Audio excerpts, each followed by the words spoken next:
On today's episode of JD Bakes, we bake the famous Thin Mint cookie. Introduced by the Girl Scouts in 1939, it's easy to see why these cookies have stood the test of time. When making Thin Mints, you can also make mint cream cookies, and the recipe can be found here. So let's begin this simple baking process. In a large bowl, beat 3/4 of a cup of unsalted butter until smooth. Add 1 cup of sugar and beat on high speed until combined.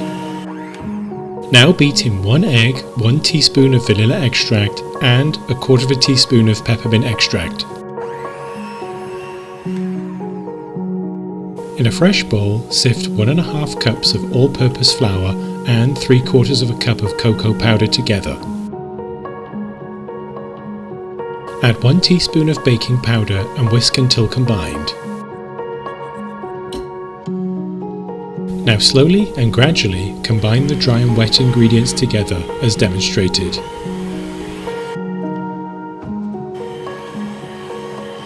Once the dough comes together like this, wrap in plastic wrap and refrigerate for 2 hours. Once chilled, roll the cookie dough out to 1/4 inch thickness. Using a 2-inch round cookie cutter, cut into circles. Transfer the cut cookies to a prepared baking sheet and bake at 350 degrees Fahrenheit for 8 minutes.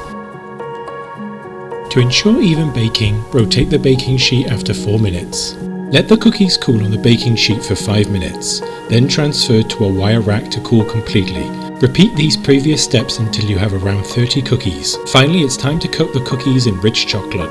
Melt 1 2/3 of a cup of good quality semi-sweet chocolate. Once melted, add 1/4 teaspoon each of peppermint extract and canola oil. The oil prevents the chocolate from stiffening up. Using a fork, completely submerge each cookie in the melted chocolate, then tap the fork gently on the side of the bowl to remove air bubbles. Place the cookies onto a parchment paper lined baking sheet and then transfer to the refrigerator to help the chocolate set. So there you have it, a refreshing cookie even after 85 years. If you enjoyed this video, check out my channel for more baking adventures. Until next time.